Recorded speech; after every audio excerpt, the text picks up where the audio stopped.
अध्याय 1 देख रहे हैं। भारतीय संविधान। भारतीय संविधान के सवाल और जवाब देखेंगे।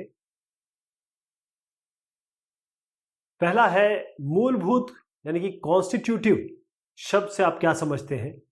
अपने रोजमर्रा के जीवन के आधार पर मूलभूत नियम का एक उदाहरण दीजिए। तो मूलभूत का मतलब होता है, शब्द का मतलब होता है मौलिक या आवश्यक, यानी कि जैसे पानी आपकी रिक्वायरमेंट है, मूलभूत हवा, इस तरीके से मूलभूत का अभिप्राय यहां पर ऐसे है कि आप एक इंसान को जीने के लिए क्या क्या चीज चाहिए होती है, और जब हम इसको किसी कॉन्स्टिट्यूशन या दस्तावेज से रिलेट करते हैं तो क्या क्या अधिकार मिलने चाहिए, वहां से ये है। जैसे यदि हम कोई खेल खेलना चाहते हैं, हमें उस खेल के मूलभूत नियम जानने होंगे, तभी वो खेल पूरा होगा या तभी आप सही से खेल पाएंगे। अगर फुटबॉल खेलते हुए आप हाथ से उठा लिया आपने फुटबॉल को, तो वो मूलभूत नियम के विरुद्ध चला जाएगा। नेपाल की जनता एक नया संविधान क्यों चाहती थी? 1990 में बने नेपाल के संविधान के अनुसार नेपाल में राजतंत्र की स्थापना की गई, लेकिन नेपाल के लोग नेपाल में लोकतंत्र, ध्यान रखिएगा, राजपंथ या राजतंत्र की स्थापना हुई, पर नेपाल के लोग चाहते थे कि लोकतंत्र की स्थापना हो, इसीलिए वे नया संविधान चाहते थे ताकि उनके देश में भी डेमोक्रेसी हो। अपने शिक्षक के साथ चर्चा कीजिए कि इस राज्य और सरकार के बीच में क्या फर्क होता है। तो राज्य और सरकार, पहले हम राज्य के बारे में जानेंगे, फिर सरकार। जैसे हम कहते हैं इंडियन स्टेट, हिंदुस्तान या भारत राज्य, गणराज्य ऐसे कहते हैं ना। तो राज्य एक ऐसी राजनीतिक संस्था होती है जो निश्चित भूगोल यानी कि एक क्षेत्र में रहने वाले संप्रभु लोगों का प्रतिनिधित्व करती है। जैसे भारत राज्य, चीन राज्य, आपने देखा होगा पीपल्स रिपब्लिक ऑफ चाइना बोला जाता है।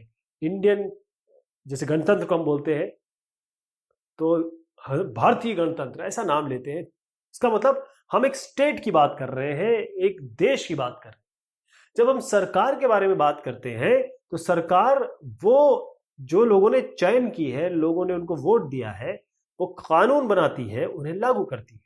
लेकिन सरकार राज्य नहीं है, सरकार को चुनाव में बदला जा सकता है। आज मान लिए यूपीए की सरकार है, यानी कि कांग्रेस की सरकार है, कल आप उन्हें बदल दीजिए।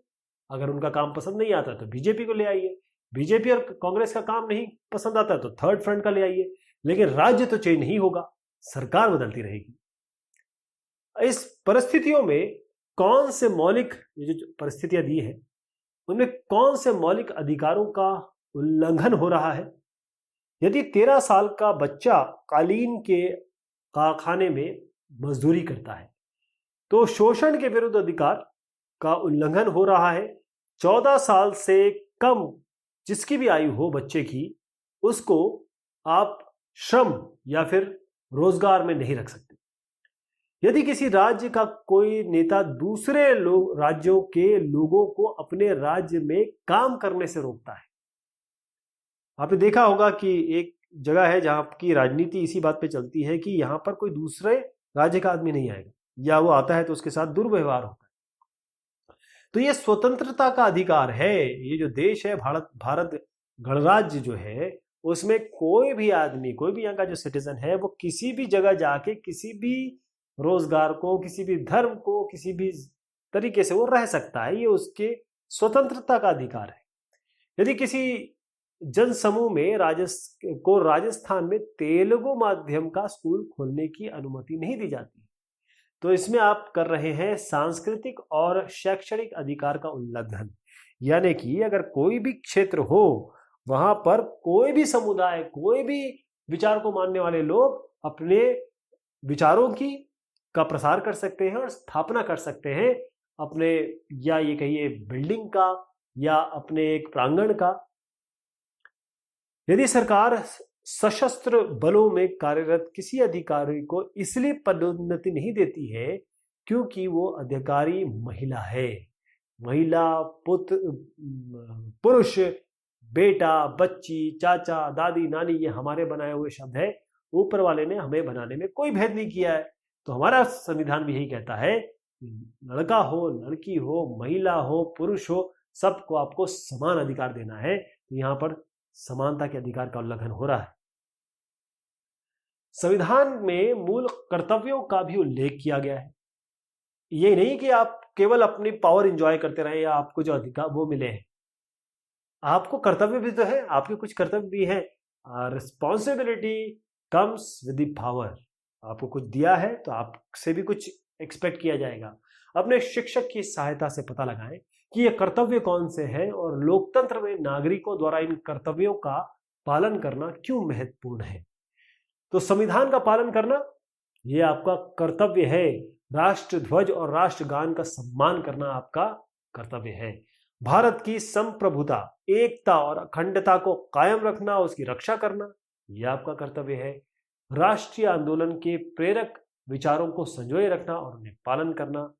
जो सार्वजनिक संपत्ति है, यानी कि जिसमें जो सबके टैक्स से बना हुआ है, करों से बना हुआ है, यानी कि जिसको सरकार ने बनाया है, उसकी रक्षा करना। और हिंसा से क्योंकि कोई भी हिंसा होगी, इसमें कोई बेचारा आदमी मारा जाएगा या नुकसान होगा उसका, या पब्लिक प्रॉपर्टी का नुकसान होगा, यहां पर आपको हिंसा से दूर रहना है। वैज्ञानिक दृष्टिकोण, मानवतावाद और ज्ञानार्जन और सुधार की भावना का आपको विकास करना है। ये चित्र आधारित प्रश्न है, मॉनिटर अपनी शक्ति का किस तरह दुरुपयोग कर रहा है। मॉनिटर ने क्या किया, जैसे ही राव मैडम गई, मॉनिटर ने अपने जिसको वो पसंद नहीं करता था, जब मैडम आई तो उसकी शिकायत कर दी कि मैडम ये जो है, ये मॉनिटर साहब है, उन्होंने कहा कि ये जो है इन्होंने यहां पर शैतानी की। बस ये बताना था मॉनिटर को। तो मॉनिटर एक दबंग किस्म का लड़का है। वो जब उनकी शिक्षिका अनुपस्थित थी या किसी काम से बाहर गई, तो एक बेकसूर सहपाठी जिसको मॉनिटर पसंद नहीं करता था, उसे वो तंग करता है। और उसके बाद उससे आगे बढ़कर जब शिक्षिका लौटती हैं तो उनसे झूठी शिकायत करता है और उस बेचारे को सजा भी दिलवाता है। तो ये गरीब, एक आप ये कहें कि एक बेकसूर जिसने कुछ भी नहीं किया है, उसको भी सजा मिल रही है। नीचे दी गई किस परिस्थिति में मंत्री को अपनी सत्ता के दुरुपयोग का दोषी कहा जाएगा। इसमें से उत्तर है आपका, पहले तो जब वह ठोस तकनीकी कारणों से अपने मंत्रालय की किसी परियोजना को नामंजूर कर देता है, ये बिल्कुल सत्य है। अगर कोई वाकई में वैज्ञानिक कारण है, तकनीकी कारण है, तो वो परियोजना को बंद कर सकता है, मना कर सकता है। लेकिन जब वह अपने पड़ोसी को अपने सुरक्षा कर्मियों से पिटवाने की धमकी देता है, इसका मतलब वो अपने पावर का, अपने जो बाय वर्च्यू ऑफ जो उनको पद मिला है, उसके कारण उनके पास जो संसाधन मिले हैं, उसका मिसयूज कर रहे हैं, तो वो गलत है। जब वह थाने में फोन करके पुलिस अधिकारियों पर दबाव डालता है और उसके किसी दोषी रिश्तेदार के खिलाफ FIR दर्ज ना करने के लिए बोलता है, तो ये तो गलत हो गया। चाहे कोई भी हो, आपका रिश्तेदार हो, गलती की है तो गलती की है, लेकिन अगर आप अपने पद का दुरुपयोग करके दबाव डालते हैं अपने साथी जो काम कर रहे हैं, क्योंकि हो सकता है कि पुलिस अधिकारी या पुलिस आपके अंडर में आती हो, तो उसको बोल रहे हैं तो वो तो मानेगा, या फिर उसके ऊपर भी एक प्रेशर का सिचुएशन बनेगी, लेकिन आप कर ही तो गलत रहे हैं। पहली बात, ये जो चित्र कथा पट में कौन लोग अल्पसंख्यक हैं, माइनॉरिटी है, बहुसंख्यक गुट द्वारा लिए गए फैसलों से यह अल्पसंख्यक गुट किस तरह दबाया जा रहा है। हुआ ये कि लड़के ज्यादा हैं, लड़कियां कम हैं। अब कौन सा खेल खेला जाए? इन्होंने कहा हम ये क्रिकेट खेलेंगे, इन्होंने कहा हम कोई और गेम खेलेंगे, बास्केटबॉल खेलेंगे। लेकिन टीचर ने कहा नहीं, क्रिकेट खेला जाएगा। क्यों? क्योंकि मात्रा लड़कों की ज्यादा है, इसीलिए। तो लड़कियां अल्पसंख्यक है, यानी कि लड़कियां यहां पर माइनॉरिटी हो गई। मान लीजिए 10 लड़के हैं, 3 लड़कियां हैं, तो माइनॉरिटी हो गई। लड़के क्रिकेट खेलना चाहते हैं, लड़कियां बास्केटबॉल खेलना चाहती हैं। शिक्षक इस विवाद को हल करने के लिए दोनों पक्षों को कहता है कि अपना हाथ उठाइए और राय बताइए। लड़कों की संख्या अधिक है, तो जिन्होंने 7 देखिए 10 में से 10 लड़के हैं, 3 लड़कियां हैं, और 10 लड़के हाथ उठाएंगे और 3 लड़कियां हाथ उठाएंगी, तो किसके हाथ ज्यादा दिखाई देंगे? लड़कों के। तो जो बहुसंख्यक गुट है उसने जो लिया फैसला या ये कहीं कि उसके कारण अल्पसंख्यक गुट को दबाया जा रहा है, जबकि लड़के भी बास्केटबॉल खेल सकते थे। शबनम इस बात पर क्यों खुश हो रही है कि उसने टीवी नहीं देखा? ऐसी स्थिति में आप क्या करते? शबनम के साथ ये था कि शबनम का एग्जाम है, परीक्षा है अगले दिन, 2 अध्याय उनके बाकी है, लेकिन हुआ ये कि उनका एक बड़ा पसंदीदा कार्यक्रम चल रहा है और घर भी छोटा है उनका, तो उनके जो साथ में परिवारगण हैं वो उस प्रोग्राम को भी पसंद करते हैं। तो शबनम ने गुजारिश की, उसने सोचा कि अगर मैं टीवी देखने बैठ गई, मैं ये प्रोग्राम देखने बैठ गई तो मेरा नुकसान होगा। तो उसने अपने परिवार से ये आग्रह किया कि यदि अगर आप इस कार्यक्रम को आज ना देखें, क्योंकि मैं लालायित होंगी, मेरा मन उस तरफ जाएगा, तो अगर आप ना देखें तो ये बेहतर होगा कि मैं पढ़ाई करूं और आप लोग मेरा साथ दें। तो शबनम ने टीवी ना देखकर परीक्षा के जो 2 अध्याय है उसकी तैयारी कर दी। तो इस अध्याय से बहुत से प्रश्न आ गए और शबनम ने उन प्रश्नों का उत्तर ठीक लिखा। यदि शबनम प्रोग्राम देखने बैठ जाती या पढ़ने भी बैठती और उसका ध्यान उस प्रोग्राम की तरफ होता, तो वो उस निष्ठा से, उस डेडिकेशन से वो चैप्टर्स अध्याय नहीं पढ़ पाती और उसका नुकसान होता, एग्जाम में कम मार्क्स आते। तो आप अगर इस जगह होते तो क्या करते? मुझे पता है आप लोग का आंसर क्या है। आप भी यही करते कि आप अपने पढ़ाई पे, अपने फ्यूचर पे ध्यान देते, बनिस्बत की जो टीवी में चल रहा है। टीवी वाले तो प्रोग्राम दे के पैसा कमा रहे हैं, आपको भी तो अपना पेट पालना आगे चल के। किसी लोकतांत्रिक देश को संविधान की जरूरत क्यों पड़ती है? तो संविधान की जरूरत क्यों है? संविधान उन आदर्शों को सूत्रबद्ध करता है जिसके आधार पर नागरिक अपने देश को अपनी इच्छा और सपनों के अनुसार रच सकते हैं, बना सकते हैं, उसका निर्माण कर सकते हैं। एक ऐसे नियम निश्चित करता है संविधान, कानून, नियम, ये सब कह लीजिए कि आधारभूत जो एक पाथवे आपको देता है जिसके द्वारा शासकों के हाथों सत्ता का दुरुपयोग ना हो सके, उसे रोका जा सके। संविधान यह भी सुनिश्चित करता है कि कोई ताकतवर समूह किसी दूसरे कम ताकतवर समूह या लोगों के खिलाफ अपनी ताकत का प्रयोग न कर सके या अनावश्यक या विधि संगत तरीके से उन पर, या ये कहें विधि संगत ना तौर पे उन पे कार्रवाई करे। यानी कि हर चीज न्यायपूर्ण होनी चाहिए। ये कौन इंश्योर करता है? संविधान। यहां दस्तावेज के कुछ हिस्से दिए हैं। पहले कॉलम में जो 1990 का नेपाल का संविधान है और दूसरा कॉलम नेपाल के ताजा अंतरिम संविधान से लिया गया है। तो नेपाल के इन दोनों संविधानों में कार्यकारी शक्ति के उपयोग में क्या फर्क आप देखते हैं? और इस बात को ध्यान रखते हुए क्या आपको लगता है कि नेपाल को एक नए संविधान की जरूरत है? ऐसा क्यों?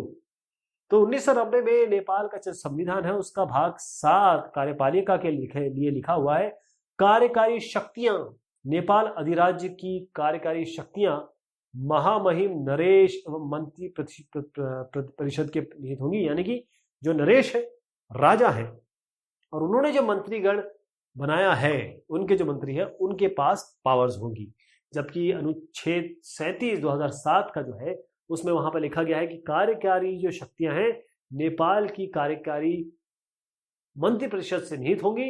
यानी कि जो लोगों ने जिनका चयन किया है, जो मंत्री बने हैं, उनके पास होगी।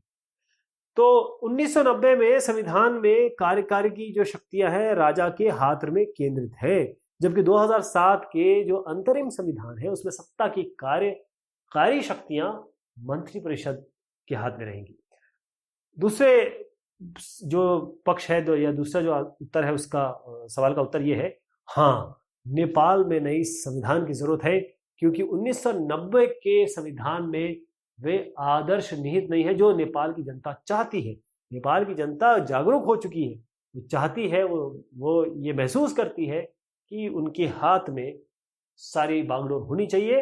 वो अपने चुने हुए पसंदीदा जो काम करने वाले, उनके लिए बेहतर जिंदगी बनाने वाले लोगों को वो चयन करेंगे, वो उनके लिए कानून बनाएंगे, देश चलाएंगे।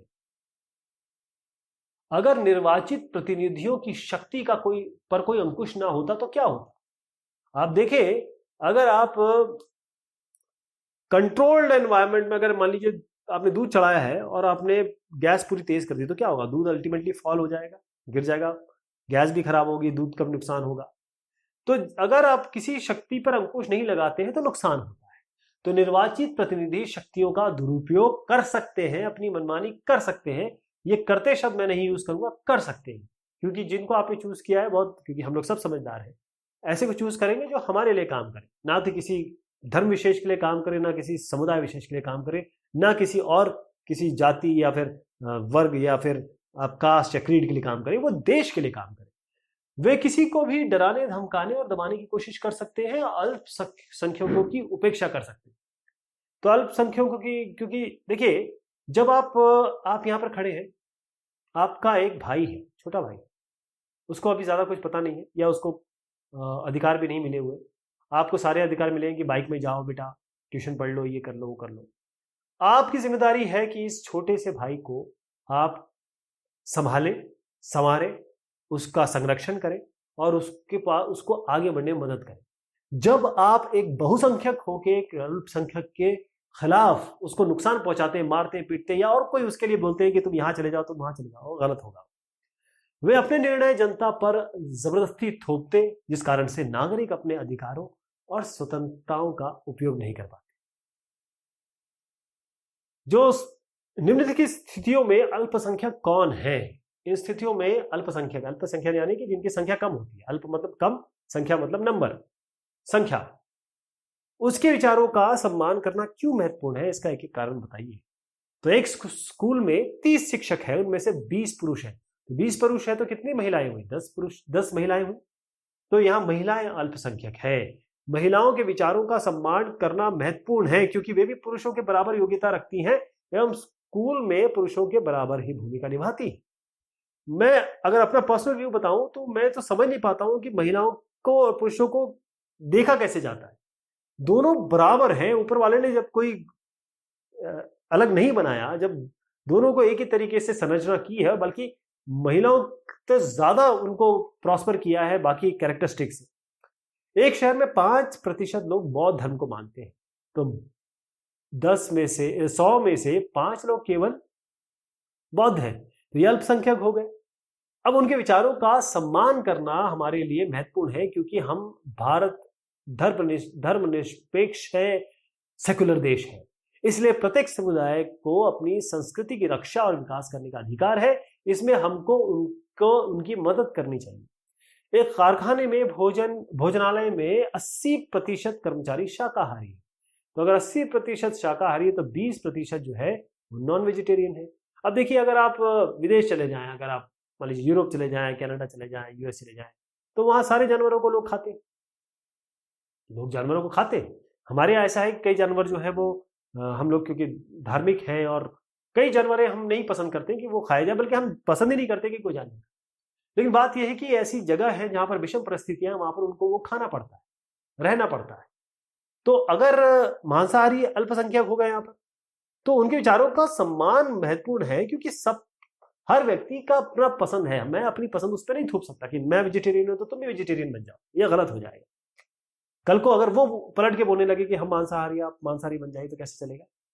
50 विद्यार्थियों की कक्षा में 40 विद्यार्थी संपन्न परिवारों से हैं, तो 10 बच्चे ऐसे हैं जो संपन्न परिवारों से नहीं, गरीब है। गरीब विद्यार्थी का सम्मान करना महत्वपूर्ण है और उनको सारी सुविधाएं देना यह भी हमारा कर्तव्य है, ताकि उनकी प्रतिभा का विकास हो सके। यहां पर बाएं कॉलम में भारतीय संविधान को मुख्य आयामों की इनकी सूची यहां पर आपको दी है। संघवाद, फेडरलिज्म, शक्तियों का बंटवारा, मौलिक अधिकार, संसदीय शासन पद्धति। दूसरे कॉलम में के जो प्रत्येक आयाम है उसके सामने 2 वाक्यों में लिखिए कि आपकी राय में ये आयाम क्यों महत्वपूर्ण है। तो एक एक करके मैं बताता हूं। संघवाद के 3 स्तर होते हैं और ये 3 जो स्तर होते हैं, सरकारों के अधिकार अलग अलग के अधिकार क्षेत्र अलग अलग होते हैं। संघवाद में सबसे पहले आपका होता है जो सेंट्रल है, यानी कि हमारी जो सेंट्रल गवर्नमेंट है, फिर स्टेट गवर्नमेंट आती है, उसके बाद पंचायती राज आता है।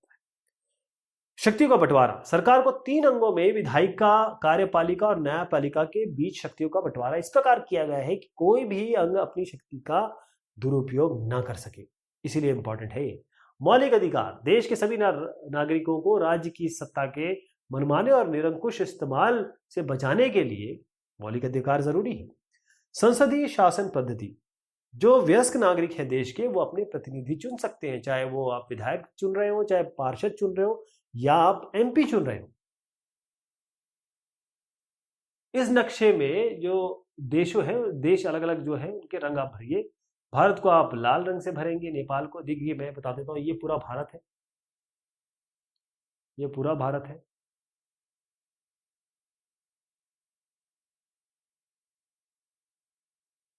नेपाल यहां पर है, नेपाल आप यहां रखेंगे।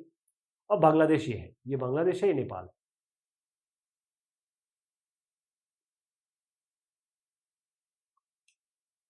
तो ये सवाल जवाब हुए इस टॉपिक के। बहुत शुक्रिया, बहुत मेहरबानी आप सभी की।